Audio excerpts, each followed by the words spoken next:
Positionne-toi sur l'exemple de la tomate, par exemple, qui est séchée. Pourquoi ne pas aussi transformer cette tomate en la vendant, en la proposant sur le marché international dans des bocaux avec de l'huile et de l'ail?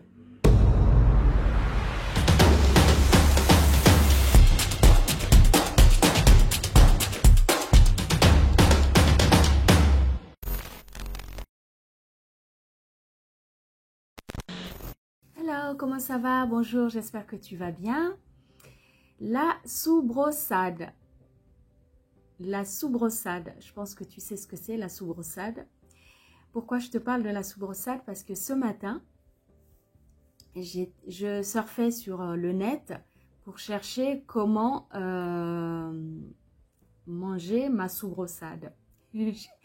Mon mari m'a acheté de la soubreaussade, alors je suis allée chercher un peu comment je peux changer, modifier un peu pour changer de recette.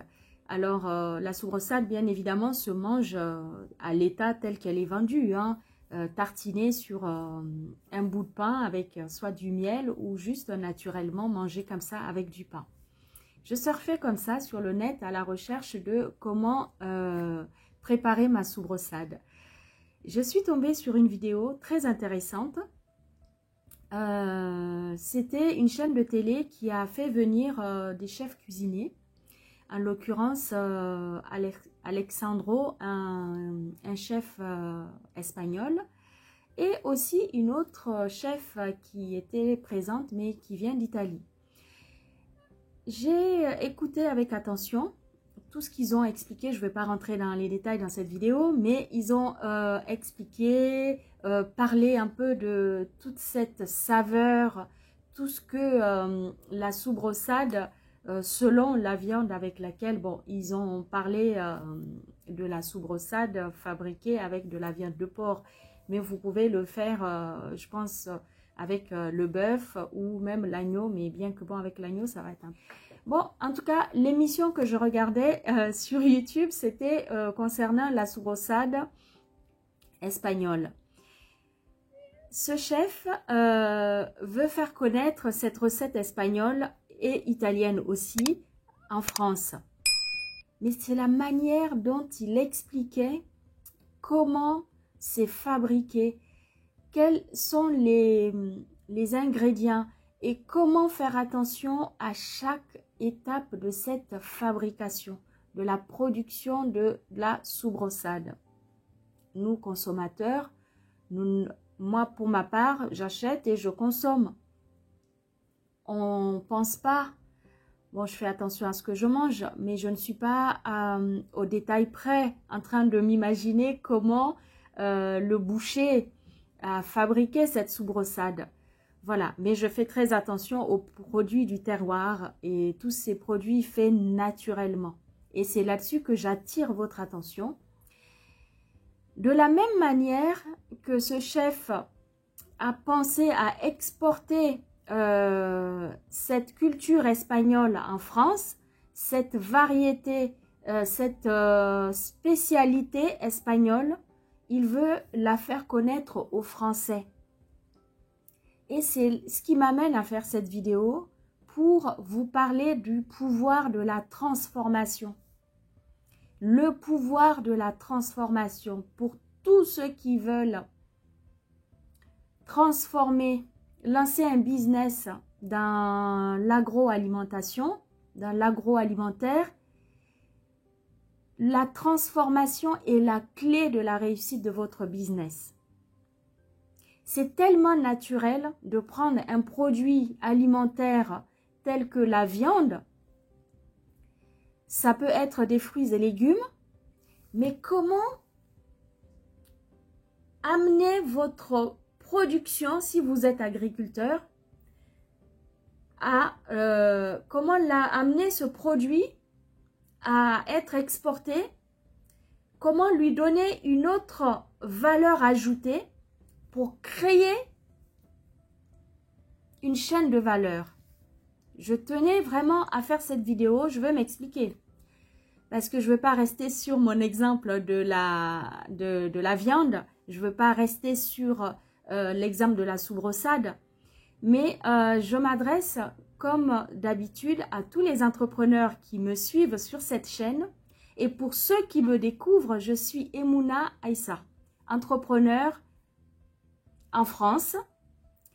J'ai cette chaîne YouTube qui me permet de donner des conseils, qui me permet de suivre, d'accompagner plusieurs entrepreneurs dans différents domaines.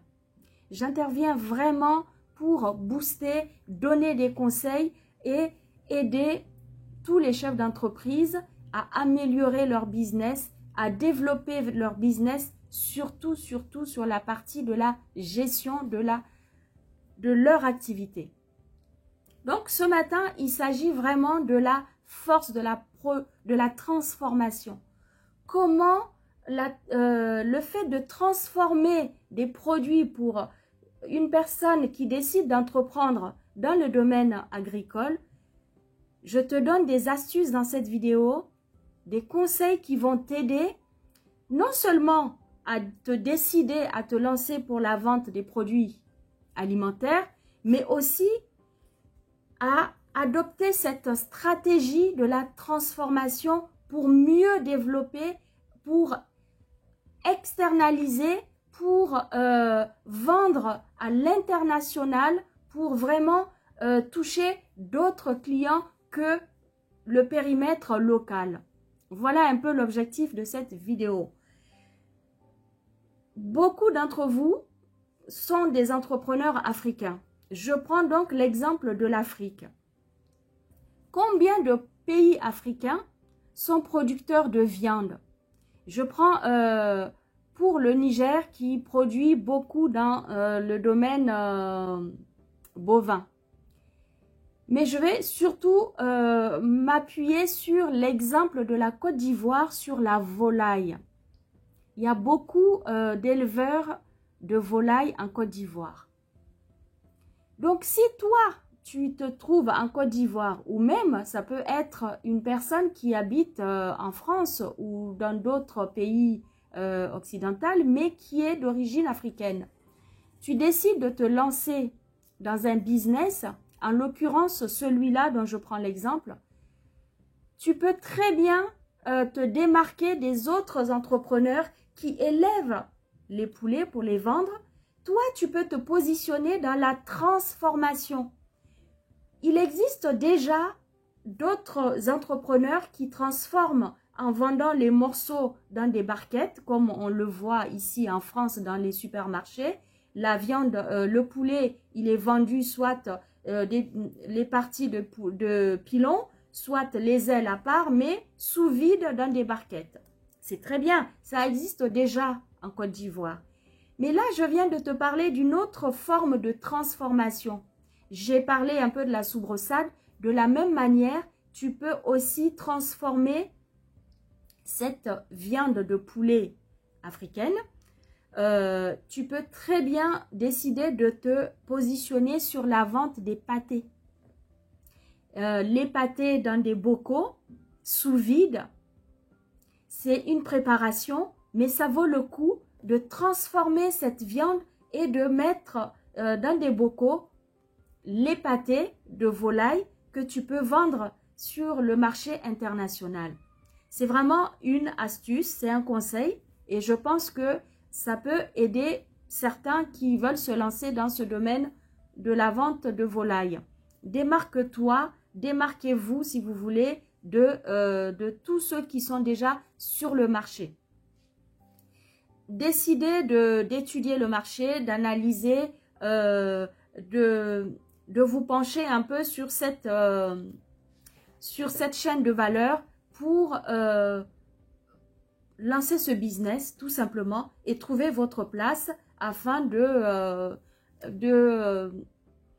faire face à une quelconque concurrence. Mais ça vaut le coup de voir quels sont les autres moyens de transformer cette viande de volaille qui existe en Afrique, qui peut vous permettre de vendre, de vous lancer dans un nouveau business.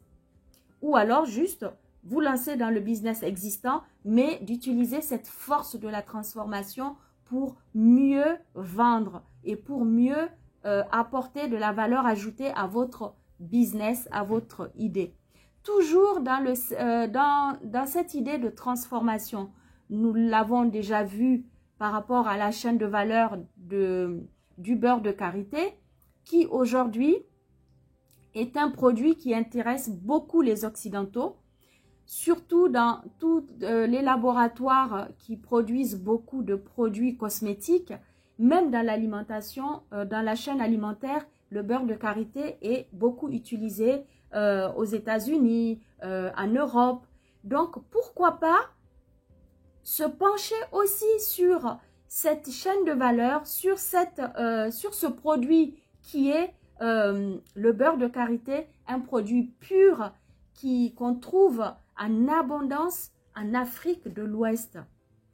Tu peux décider aujourd'hui de te lancer dans ce business parce que tu as déjà des choses qui sont mises en place. Il y a déjà toutes ces données qui vont te permettre d'étudier le produit, de savoir quelle est la section ou le secteur de cette chaîne de valeur qui n'est pas encore exploitée. On voit beaucoup le beurre de karité aujourd'hui qui est vendu sous vide dans des sachets.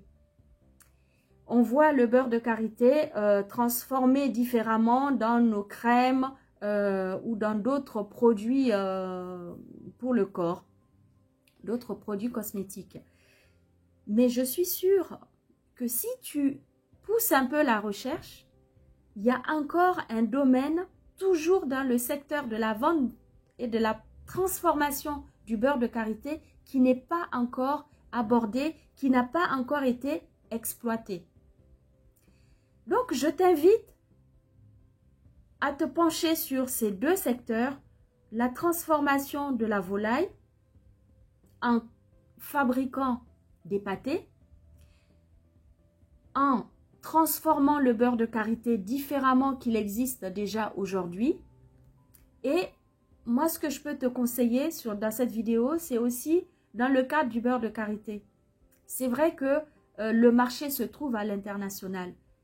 Mais il y a beaucoup d'Africains qui utilisent le beurre de karité naturellement sur des enfants. Les premiers-nés, on leur masse la peau pour enlever toute cette peau de naissance, toutes ces odeurs sur la peau, pour vraiment apporter tous les éléments nécessaires que la peau a besoin. Parce que le beurre de karité est une bénédiction pour le continent africain. C'est une bénédiction pour la peau tout simplement. Parce que le beurre de karité est tellement riche. Je ne veux pas rentrer ici dans les détails des valeurs nutritionnelles du beurre de karité. Juste pour te dire que tu peux très bien encore exploiter ce secteur qui existe déjà. Tu peux transformer le beurre de karité différemment tout en te servant des analyses de tout ce qui existe déjà. Toute cette chaîne de valeur qui est mise en place, qui existe dans l'exemple du beurre de karité. Toujours dans le domaine de la transformation, pourquoi ne pas se pencher aussi sur les fruits et légumes? En l'occurrence, se positionner sur le séchage. Tu peux transformer les produits agricoles toujours. La tomate par exemple. La tomate est vendue en Afrique sur tous les marchés, surtout en Afrique de l'Ouest. La tomate, elle est séchée. Elle est vendue sous forme dans des sacs ou même dans des tasses présentées comme ça sur les marchés sèches. Parce qu'il fait très chaud. Pour éviter le gaspillage, les agriculteurs, à un certain moment, pour ne pas perdre leurs marchandises, ils pensent à transformer, à sécher. Mais il existe aussi, on le voit dans la grande distribution ici en Europe, il existe aussi des tomates séchées en pot, dans de l'huile. Donc, regarde, nous avons en Afrique de l'huile d'arachide naturelle, produites naturellement. Donc, vraiment des produits de valeur, des produits de qualité. Nous avons la tomate qui est naturelle, qui a reçu le soleil, qui a reçu vraiment, qui a mûri sous le soleil. Donc, vraiment une tomate bonne, de qualité, sans engrais chimiques. Cette tomate, tu la sèches. Elle existe déjà, beaucoup font sécher sur des nattes au soleil. Toujours cette chaîne de fabrication naturelle que j'apprécie énormément, qui est encore propre à l'Afrique. Donc, pour ne pas perdre ses valeurs, tu peux te positionner sur ce marché, en faire ton business tout en respectant toute cette biodiversité qui existe, toute cette chaîne de fabrication, de production naturelle. Positionne-toi sur l'exemple de la tomate, par exemple, qui est séchée. Pourquoi ne pas aussi transformer cette tomate en la vendant, en la proposant sur le marché international dans des bocaux avec de l'huile et de l'ail? La tomate séchée, tu l'incorpores dans le bocal avec de l'huile. J'ai pas encore vu, ça n'existe pas encore, la tomate séchée dans de l'huile d'arachide. Pourquoi je te parle de l'huile d'arachide? Parce que c'est l'huile que nous fabriquons, que nous produisons en Afrique, qui est de qualité. Tu peux te positionner sur ce marché qui n'est pas encore présent au niveau de la concurrence. Tomate séchée dans de l'huile d'arachide avec de l'ail et quelques herbes fines dans le bocal, et tu le vends bien évidemment à un prix élevé parce que l'huile d'arachide, la production elle est très longue et c'est un produit de qualité. Donc déjà là, tu as une idée de business qui va te permettre de te positionner sur une catégorie. Tu vends ce produit sur une gamme, si on peut dire, de produits rares. Donc, ça vaut le coup de vendre ce produit, de te lancer dans ce business. Tu as l'exemple aussi des mangues. Dans tous les pays africains, nous avons la mangue. Les manguiers poussent partout. Dans chaque villa pratiquement, dans chaque maison, je ne parle même pas des champs. Même si ça n'existe pas dans la ville ou le pays ou le village où tu es, la mangue n'a pas besoin de beaucoup d'eau. Donc, s'il pleut abondamment dans ton pays, comme la Côte d'Ivoire ou le Cameroun, même au Niger, où c'est un pays sahélien, au Niger, il y a beaucoup de manguiers. Donc, si tu te trouves dans une zone où tu as plus de pluie, plus d'humidité, plus de bénédiction en termes de plantation, où vraiment tout pousse abondamment, lance-toi dans ce business. Il faut semer des manguiers, des mangues, oui, des manguiers si tu veux, pour avoir ces mangues afin de transformer en vendant les mangues sous vide, séchées, pareil. Sèches, ou alors tu peux faire des confits de mangue.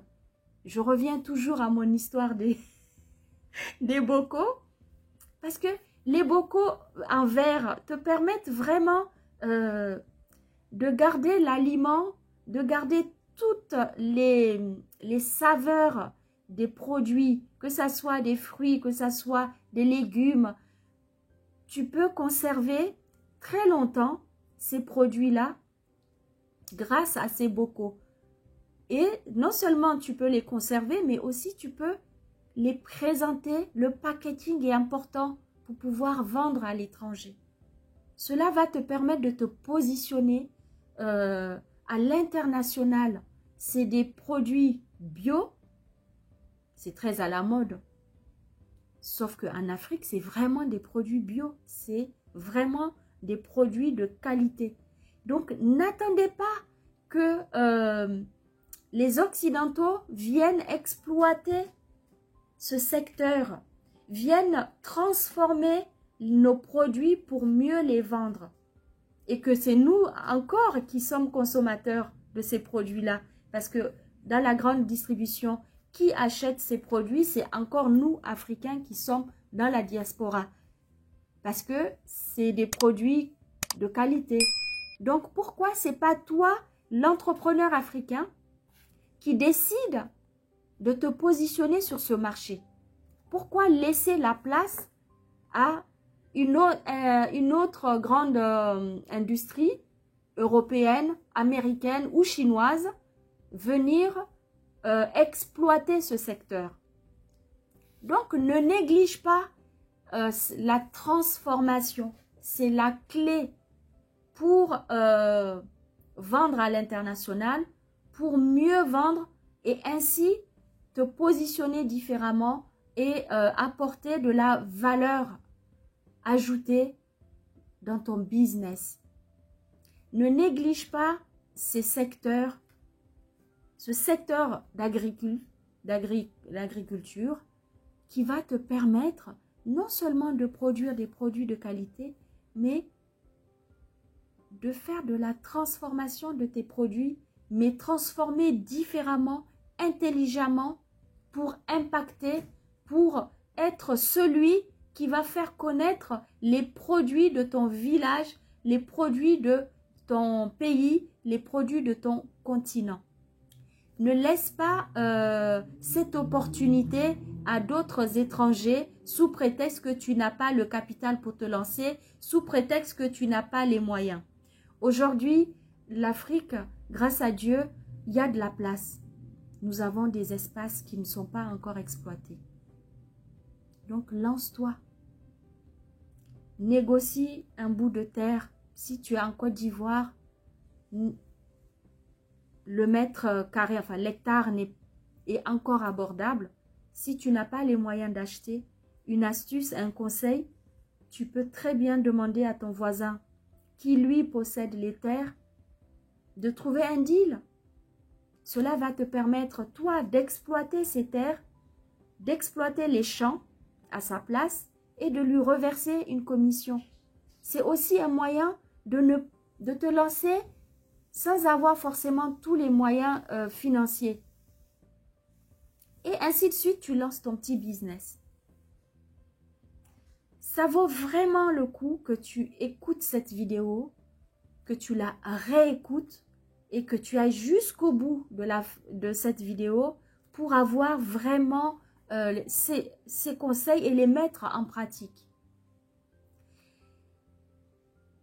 Pourquoi tu dois transformer les produits? Transformer les produits alimentaires. Je te fais un petit résumé, parce que c'est toujours ça, je garde le meilleur pour la fin, bien évidemment. Pourquoi tu dois transformer les produits alimentaires? Parce que cela va te permettre de prolonger la période de disponibilité. Je reviens au conditionnement avec les bocaux. Ça va ainsi réduire le gaspillage dont beaucoup d'agriculteurs font face en Afrique parce qu'il fait très chaud. Donc, il faut vraiment penser et mettre en pratique, mettre en place un système de transformation. Et cela va vous permettre de conserver sur du long terme, d'éviter le gaspillage et vous aurez la possibilité d'avoir en permanence des prix stables qui vont vous permettre que vos produits restent disponibles. Ça va éviter, même en temps d'inflation, vous pouvez continuer à proposer des prix abordables parce que une fois que vous avez produit, même si c'est la saison sèche et qu'il n'a pas plu à cette période-là, vous avez mis sous conditionnement vos produits. Donc, c'est très important de savoir transformer les produits et de les vendre. Non seulement vous allez avoir vos produits qui sont proposés toute l'année, mais aussi vous allez pouvoir conquérir un marché international, mes amis. Ne négligez pas la transformation, le pouvoir de transformer vos produits alimentaires pour les vendre à l'international. Je reviens sur la Côte d'Ivoire. La Côte d'Ivoire, vous avez des usines qui produisent des packaging. Donc, vous pouvez vous tourner vers ces usines qui peuvent vous proposer la fabrication, même si c'est une fabrication sur mesure.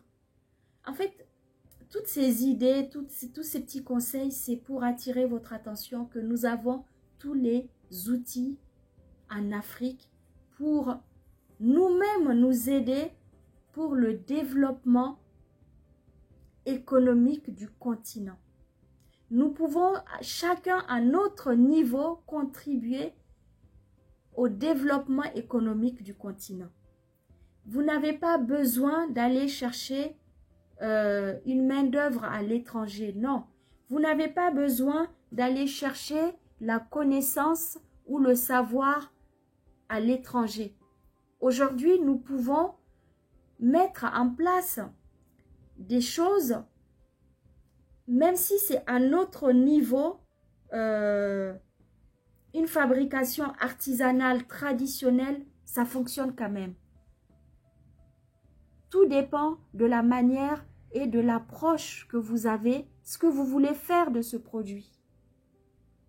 Alors décide, grâce à cette vidéo aujourd'hui, que tu vas être celui qui va te lancer dans l'agriculture, si tu ne l'es pas déjà. Mais si tu l'es déjà dans le secteur agricole, alors commence à réfléchir sur la transformation. N'attends pas que le Chinois vienne transformer tes produits pour les vendre aux États-Unis ou pour les vendre en France. Adresse-toi aux usines de fabrication en Côte d'Ivoire pour te fabriquer les bocaux. Adresse-toi à d'autres usines au Bénin ou au Nigeria pour te fabriquer le packaging. Parce que c'est comme ça que tu vas pouvoir vendre à l'étranger. Tu dois non seulement travailler tes produits parce qu'ils vont être de qualité, mais tu dois aussi réfléchir sur comment il va être vendu. Quel est le packaging? Tu dessines ton paquet. Tu dessines comment tu veux le conditionner. Si c'est des bocaux en verre, si c'est des barquettes en alu, si c'est des barquettes en plastique, tout cela, nous savons le faire. Nous avons déjà des usines de fabrication. Nous avons déjà des usines qui le font en Afrique. Tourne-toi vers ces pays-là. Si tu es en Côte d'Ivoire, bravo parce que tu as tout sous la main. Si tu es au Nigeria, pareil. Si tu es au Niger, alors appelle ton frère ivoirien parce que lui, il a la possibilité de t'aider. Si tu es au Mali et que tu as le beurre de karité, mais tu ne sais pas comment le mettre en valeur pour le vendre, adresse-toi à ton frère ivoirien qui, lui, peut t'aider ou au Nigeria. Vous voyez, ensemble, c'est possible de faire évoluer, d'aider au développement économique du continent. Comment faire développer le secteur agricole? C'est de cela qu'il s'agit, mes amis. Mon ton change parce que c'est important. Je ne sais pas sur quel ton vous parlez pour vous réveiller. Pour vous dire, stop, on se lève. On se lève. Chacun à son tour va apporter une aide, va apporter sa pierre à l'édifice. Chacun à son niveau peut contribuer au développement économique de l'Afrique. Je t'invite à liker cette vidéo, à t'abonner si ce n'est pas déjà fait, à me suivre régulièrement sur cette chaîne, parce que je t'apporte des conseils de valeur, des conseils de qualité et des conseils pour te booster. Parce que j'échange avec toi mon expérience professionnelle de plus de 20 ans que je travaille sur le terrain, je suis sur le terrain. Je mets en pratique ce que je sais. Alors, je les partage avec toi gratuitement. Donc, je t'invite à t'abonner, à liker et à revenir pour écouter la vidéo d'après. Parce que sur cette chaîne, on parle de business. Sur cette chaîne, on parle d'entrepreneuriat. Sur cette chaîne, on parle de comment utiliser les outils pour développer son business. Alors, je te remercie d'avoir écouté cette vidéo et à très bientôt.